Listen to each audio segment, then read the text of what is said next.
अस्सलाम वालेकुम। मैं मोहम्मद इमरान यूट्यूब चैनल इमरान टावरी। अल्हम्दुलिल्लाह जिस तरीके मौसम साफ हो गए, बारिश आई थी और कुछ इलाकों में बारिश ज़्यादा हुई है, कुछ इलाकों में बारिश घट हुई है और बारिश आने के नाल मौसम काफ़ी सारा साफ हो गया अल्हम्दुलिल्लाह। और ये वेंटिलेशन देना थोड़ा जा आसान हो गया है, थोड़े जे पखे ज़्यादा चल गए हैं। जिस तरीके पहले सर्दियां और सर्दियों के मौसम साड़ा साफ नहीं सी है, धुंध आई और ठंड आई। ठंड की वजह तो वेंटिलेशन थोड़ी मुश्किल आई और वो साड़ा बरूडर जोड़ा वा वो थोड़ा ज़्यादा चलता सी। बरूडर साड़ा हुण ही चल रही है वा, पर पहले की निस्बत नालों काफ़ी सारा बेहतर आ, क्योंकि बाहर का टैंपरेचर जोड़ा वा वो थोड़ा ज़्यादा हो गया वा और वो ज़्यादा होने की वजह तो बरूडर जोड़ा वा साड़ा वो भी कम हो गया। चल तो हुण भी रही आ, पर हुण पहले वाली निस्बत नहीं, काफ़ी सारा बेहतर है।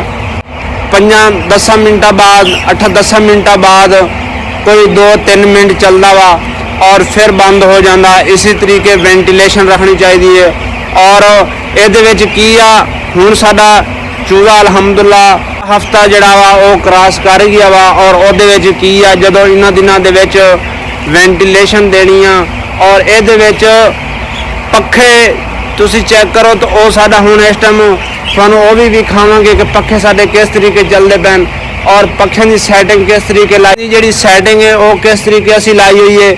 हुण तुसी चेक करो साडा बरूडर कम से कम 2-1 मिनटा बाद जड़ा वा बंद हो गया वा, क्योंकि बाहर का टैंपरेचर जड़ा वा वो भी प्लस है, कुछ अगे नालों काफ़ी बेहतर है। इस वजह तो बाहर का माहौल और बाहर का मौसम जड़ा अच्छे होने के नाल साडी बरूडर की भी काफ़ी सारी बचत हो गई है।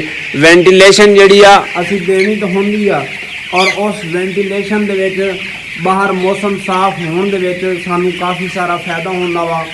वो फायदा की होंदा कि साडा बालन जड़ा वा वो काफ़ी सारा बच जाता वा। जिस तरीके अगर सर्दी हो पखा असी उतने ही चलाना वा जितना साडा हुण चल रहा, कोई थोड़ी बात निस्बत घट वध होवे तो होवे, नहीं तो असी वेंटिलेशन तो देनी देनी उन्होंने, ऑक्सीजन तो देनी देनी है चूजे नूं।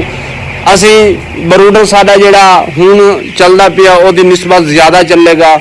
और इस टाइम तुसी चेक करो साडा जोड़ा पखा चलदा पिया वा और इन्हां सर्दियां दिनां दे विच जोड़ा पखा सानू कदों लाना चाहिए वा और इस चीज़ नूं किस तरीके महसूस करना वा, किस तरीके फीलिंग करनी आ कि साडा जोड़ा पखा चूजा मंगदा वा और जोड़ा पखा सानू देना पैना और किस टाइम देना पैना वा, कितने दिनों तक देना पैना, चूजे के वजन होना चाहिए वा कितना और उस हिसाब का देना पैना। हुण इस टाइम तुसी चेक करो सारा जोड़ा पखा चलदा वा और जोड़ा पक्का ही बंद होंदा वा।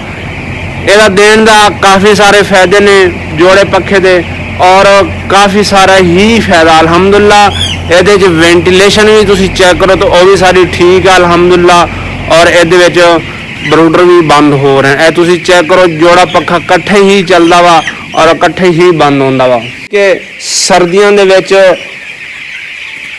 जदों गर्मियां होवन गर्मियों दे विच तां पखे की कोई नीयत नहीं होंगी, पखा ज़्यादा ही चलता और सर्दियों में थोड़ी मुश्किल होंगी है वेंटिलेशन, क्योंकि सर्दियों में बरूडर भी नाल नाल मैनेज करना पौंदा वा और पखे भी चलाना जरूरी होंदा। ये सानू ये वेखना पैंदा कि साडा बरूडर भी ज़्यादा ना चले और पखा भी साडा वो भी पूरा पूरा चले। चूजे के हिसाब नाल वेंटिलेशन देनी पैंदी आ, क्योंकि चूजा जिहड़ा वा साडा ओदा वजन के हिसाब नाल और ओदी एज के हिसाब नाल पखे नूं चलाना चाहिए और ओदा टैंपरेचर देना चाहिए वा। जिस तरीके हुण सारा पखा जोड़ा चलदा पिया, जोड़ा पक्का सानू कदों देना चाहिए वा कि जदों साडा मिसाल तौर पर दूसरे हफ्ते दे विच हो गया वा चूजा और ये तुसी किस तरीके महसूस करना वा कि साडा हुण जोड़ा पक्का ठीक रहना वा। ओहदे च की होना कि जदों सिंगल पक्का होएगा और सिंगल पखे दे विच चूजे का टैंपरेचर तो लो होएगा, मिसाल तौर पर तुसी 28 28.5 टैंपरेचर रखे होया वा और वो पखा भी तुसी चलाया होया वा और वो पखा भी चलेगा बरूडर भी चलेगा और टैंपरेचर भी लो करेगा जदों लो करेगा ये तुसी दूसरा पखा किस तरीके फील करना वा कि जिस तरीके असी शेड दे विच मौजूद हैं इस टाइम ਔਰ ਇਹਦੇ ਵਿੱਚ ਸਾਨੂੰ ਮਹਿਸੂਸ ਇਸ ਤਰੀਕੇ ਕਰਨਾ ਕਿ ਅਸੀਂ ਸ਼ਹਿਰ ਦੇ ਵਿੱਚ ਮੌਜੂਦ ਹਾਂ ਔਰ ਇਹਦੇ ਵਿੱਚ ਸਾਡਾ ਟੈਂਪਰੇਚਰ ਵੀ ਲੋ ਰਹਿੰਦਾ ਵਾ ਸਿੰਗਲ ਪੱਖੇ ਨਾਲ ਔਰ ਬਰੂਡਰ ਵੀ ਸਾਡਾ ਚੱਲਦਾ ਵਾ ਟੈਂਪਰੇਚਰ ਵੀ ਪੂਰਾ। ਜਿਸ ਤਰੀਕੇ ਅਸੀਂ ਸ਼ਹਿਰ ਦੇ ਵਿੱਚ ਮੌਜੂਦ ਹੈ ਇਹਦੇ ਵਿੱਚ ਕੀ ਹੋਣਾ ਵਾ ਕਿ ਸਾਡੀ ਅਮੋਨੀਅਮ ਜਿਹੜੀ ਆ ਉਹ ਜਿਹੜੀ ਆ ਵਿੱਚੋਂ ਗੈਸ ਜਿਹੜੀ ਆ ਉਹ ਜਿਹੜੀ ਆ ਪ੍ਰੋਪਰ ਵਿੱਚੋਂ ਕ੍ਰਾਸਿੰਗ ਨਹੀਂ ਕਰ ਰਹੇਗੀ। ਹਵਾ ਜਿਹੜੀ ਉਹ ਕਿਸ ਤਰੀਕੇ ਮਹਿਸੂਸ ਕਰਨੀ ਆ ਕਿ ਸਾਡੀ ਬਾਹਰੋਂ ਅਮੋਨੀਅਮ ਜਿਹੜੀ ਆ ਹਵਾ ਜਿਹੜੀ ਅੰਦਰ ਦਾਖਲ ਹੋਏਗੀ ਔਰ ਪ੍ਰੈਸ਼ਰ ਨਾਲ ਨਹੀਂ ਗੁਜ਼ਰੇਗੀ, ਠੀਕ ਹੈ ਨਾ, ਸਲੋ। ਉਹਦੀ ਅਮੋਨੀਅਮ ਗੈਸ ਜਿਹੜੀ ਆ ਉਹ ਸ਼ਹਿਰ ਦੇ ਵਿੱਚ ਮੌਜੂਦ ਹੋਏਗੀ। ਸਾਡਾ ਟੈਂਪਰੇਚਰ ਵੀ ਸਿੰਗਲ ਪੱਖਾ ਲੋ ਕਰੇਗਾ ਔਰ ਬਰੂਡਰ ਵੀ ਚਲਾਏਗਾ। ਇਹਦੇ ਵਿੱਚ ਕੀ ਹੋਏਗਾ, ਜਦੋਂ ਤੁਹਾਡਾ ਜੋੜਾ ਪੱਖਾ ਚੱਲੇਗਾ ਔਰ ਜੋੜਾ ਪੱਖਾ ਚੱਲੇਗਾ ਔਰ ਹਵਾ ਜਿਹੜੀ ਆ ਆਕਸੀਜਨ ਜਿਹੜੀ ਆ ਗੈਸ ਜਿਹੜੀ ਆ ਪ੍ਰੈਸ਼ਰ ਨਾਲ ਜਿਹੜਾ ਵਾ ਉਹ ਬਾਹਰ ਕਰੇਗਾ। ਜਿਸ ਤਰੀਕੇ ਪ੍ਰੈਸ਼ਰ ਨਾਲ ਬਾਹਰ ਕਰੇਗਾ ਔਰ ਉਹਦੇ ਵਿੱਚ ਤੁਹਾਡਾ ਬਰੂਡਰ ਦੀ ਵੀ ਬਚਤ ਹੋਏਗੀ ਔਰ ਮਾਹੌਲ ਵੀ ਤੁਹਾਡਾ ਠੀਕ ਹੋਏਗਾ, ਮਾਹੌਲ ਵੀ ਠੀਕ ਹੋਏਗਾ ਔਰ ਪੱਖਾ ਵੀ ਤੁਹਾਡਾ ਪੂਰਾ ਚੱਲੇਗਾ। ਹੁਣ ਇਸ ਟਾਈਮ ਤੁਸੀਂ ਚੈੱਕ ਕਰੋ ਸਾਡਾ ਜੋੜਾ ਪੱਖਾ ਹੀ ਚੱਲਦਾ ਵਾ ਔਰ ਜੋੜਾ ਪੱਖਾ ਹੀ ਬੰਦ ਹੁੰਦਾ ਵਾ। ਇਹਦੇ ਵਿੱਚ ਕੀ ਹੁੰਦਾ ਵਾ ਕਿ ਹਵਾ ਜਿਹੜੀ ਆ ਹਵਾ ਦਾ ਫਲੋ ਜਿਹੜਾ ਵਾ ਥੋੜਾ ਤੇਜ਼ ਹੋ ਜਾਂਦਾ, ਪ੍ਰੈਸ਼ਰ ਨਾਲ ਹਵਾ ਗੁਜ਼ਰਦੀ ਆ ਔਰ ਗੈਸ ਜਿਹੜੀ ਆ ਉਹ ਪ੍ਰੈਸ਼ਰ ਨਾਲ ਗੁਜ਼ਰਦੀ ਆ। ਹਵਾ ਜਿਹੜੀ ਆ ਉਹ ਪ੍ਰੈਸ਼ਰ ਨਾਲ ਗੁਜ਼ਰ ਕੇ ਔਰ ਅੰਦਰ ਦੀ ਅਮੋਨੀਅਮ ਜਿਹੜੀ ਗੈਸ ਜਿਹੜੀ ਆ ਉਹਨੂੰ ਖਤਮ ਕਰਦੀ ਆ ਔਰ ਪ੍ਰੈਸ਼ਰ ਨਾਲ ਹੀ ਬਾਹਰ ਕਰਦੀ ਆ। ਸਰਦੀਆਂ ਦੇ ਔਰ ਸਰਦੀਆਂ ਦੇ ਵਿੱਚ ਜਿਸ ਤਰੀਕੇ ਹੁਣ ਬਾਹਰ ਮੌਸਮ ਸਾਫ਼ ਹੋ ਗਏ ਨੇ, ਹੁਣ ਬਾਰਿਸ਼ ਆਈ ਆ, ਬਾਰਿਸ਼ ਦੇ ਨਾਲ ਮੌਸਮ ਕਾਫੀ ਸਾਰਾ ਬਿਹਤਰ ਹੋ ਗਿਆ ਵਾ ਔਰ ਇਹਦੇ ਵਿੱਚ ਸਾਨੂੰ ਵੈਂਟੀਲੇਸ਼ਨ ਦੇਣੀ ਥੋੜੀ ਕਿ ਆਸਾਨ ਹੋ ਗਈ ਹੈ ਔਰ ਆਸਾਨ ਇਸੇ ਤਰੀਕੇ ਹੀ ਆ ਕਿ ਵੈਂਟੀਲੇਸ਼ਨ ਇਸੇ ਤਰੀਕੇ ਦੇਣੀ ਆ। ਔਰ ਖਾਸ ਤੌਰ ਸਰਦੀਆਂ ਦੇ ਵਿੱਚ ਇਹਨਾਂ ਦਿਨਾਂ ਦੇ ਮੌਸਮ ਦੇ ਵਿੱਚ ਤੁਸੀਂ ਜੋੜਾ ਪੱਖਾ ਜਦੋਂ ਲਾਣਾ ਹੋਵੇ ਤੇ ਜਦੋਂ ਦੂਸਰੇ ਹਫਤੇ ਦਾ ਤੁਹਾਡਾ ਚੂਜ਼ਾ ਹੋ ਜਾਵੇ ਉੱਥੇ ਤੁਸੀਂ ਆਟੋਮੈਟਿਕ ਫੀਲ ਕਰਨਾ ਵਾ ਔਰ ਫਿਰ ਤੁਸੀਂ ਜੋੜਾ ਜਾਵੇ।